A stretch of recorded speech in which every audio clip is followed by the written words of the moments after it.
What happened while we were away? Brought to you by Progress in Europe. President Trump met with key European leaders at the White House yesterday on the topic, of course, of ending the war in Ukraine. Seemed like Ukrainian President Volodymyr Zelensky may have learned a few lessons from his last meeting at the White House. This time he showed up in an all-black suit and repeatedly expressed gratitude for the help his country has received and, of course, asked for more. What guarantees do you need from President Trump to be able to make a deal? Is it American troops, intelligence, equipment? What is it? Everything, and it includes two parts. First, strong Ukrainian army. That's what I began to discuss with your colleagues, and it's a lot about weapon and then people and training missions and intelligence. And second, we will discuss with our partners. Last night on Truth Social, Trump said the meetings went well enough. He's now trying to set up a trilateral meeting between himself, Putin, and Zelensky. This morning on Fox News, Trump said all he wants is the killing to stop. Just want to end it. I want to end it. You know, we're not losing American lives. We're not losing American soldiers. We're losing Russian and Ukrainian, mostly soldiers. Some people, as missiles hit wrong spots or get lobbed into cities like Kiev and towns. But, if I can save 7,000 people a week from being killed, I think that's I want to try and get to heaven if possible. I'm hearing I'm not doing well.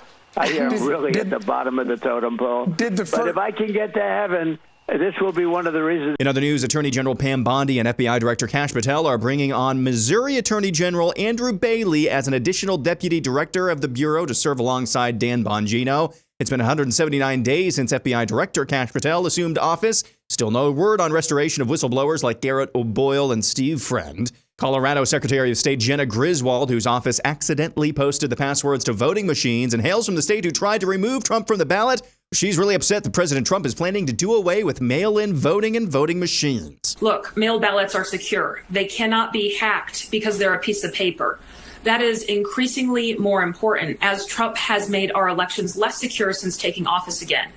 He's disbanded much of the federal government's work on countering foreign disinformation and is obviously taking cues about democracy from a dictator, Putin. In California, a new bill is making its way through the assembly. According to the California Family Council, Assembly Bill 495 makes sweeping changes to the California Family Code by expanding who can fill out a caregiver's authorization affidavit. It's a legal form, gives adults authority to make decisions about where children attend school and what healthcare services they receive. Previously, this form limited significant healthcare decisions to certain relatives. AB 495 expands that definition to include vague categories like, quote-unquote, non-relative extended family members. Pastor Jack Hibbs of Calvary Chapel, Chino Hills, says if this bill passes, the consequences for parents will be unbearable. The affidavit that is given to the person who can extract your child from the public school system and daycare centers here in California, if Gavin Newsom allows this bill to be passed,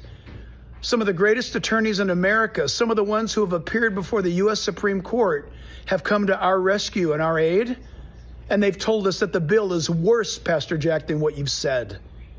This is a state legislative disaster designed to have your child taken from you in the guise of public safety. If it doesn't stop, if he doesn't stop it, then you do need to extract your children from the state of California's reach by getting out of the state of California. Hillsdale College President Larry Arnn raised some eyebrows when he said this on his show recently. And you said something really important with the letter that Washington writes to the Jewish synagogue.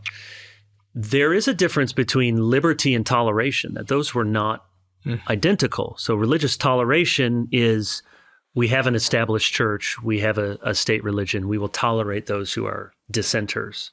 Liberty is a more expansive definition. And I, until you were reading it there again, I had forgotten that Washington makes that important connection. Yeah, Hillsdale College is famous, which is a good thing, and almost always. But some mischievous journalist writes, but they are admired by the Christian nation.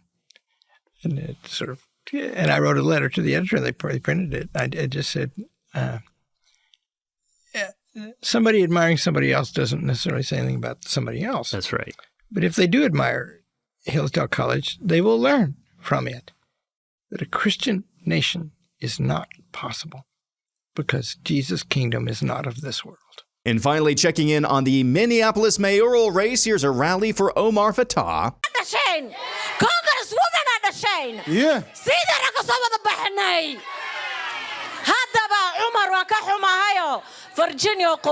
Learning Somali today. Today's phrase is just as the founding fathers envisioned. كما تصور الآباء المؤسسون. And that's what happened while we were away.